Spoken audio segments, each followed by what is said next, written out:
On this one, you may be tempted to use a calculator, and to tell you the truth, if I saw this and I was a student, I would know that I would probably need a calculator. But since I want to teach you a little bit more about adding, subtracting big numbers, I'm not going to use a calculator, and you'll find out that it actually is not that bad. So this one is a bank has loaned out 500,000, part at 6%, and the other one at 11%. So anytime we talk about interest, we need to have this in the back of our mind. Interest equals principal times rate.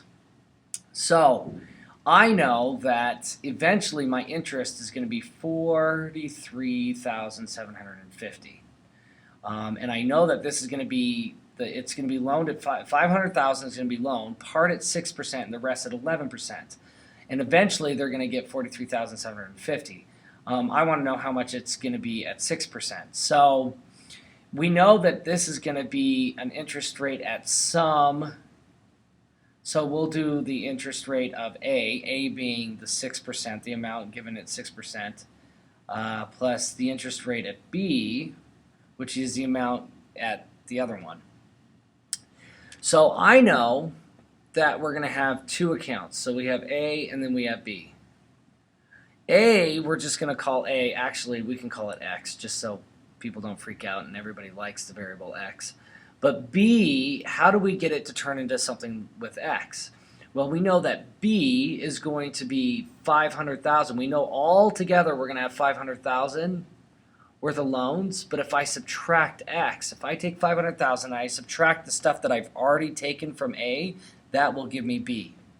So when we end up putting this information together, I know that the interest at A is going to be my principal times my rate. So my principal is going to be X. My rate is going to be 0.06 because I need to do it in decimal because we don't want to do anything in percents. Times my principal, which is going to be X. So X is going to be the amount of A. So the amount I'm going to loan at A is going to be X. The interest rate at B is going to be my rate, so 0.11 times this right here, because this is the amount I'm going to be loaning at B. So 500,000 minus X. So if I put these two things together, this and this, we know that 43,750 is going to be 0.06x, because I know that that is going to be that, plus interest at B, which is 0.11, 500,000 minus x.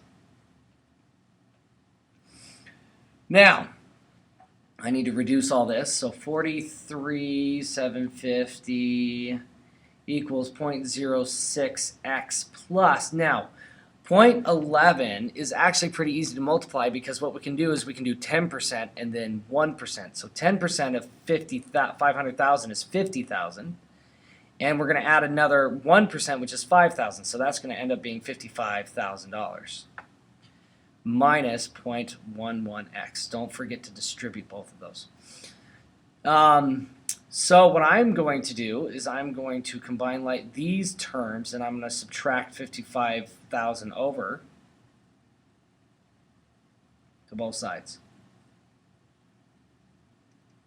Now, as we know, what I usually do is I subtract the bigger one from the smaller one, and then I deal with the sign later. So 43,750, 750, this is 7.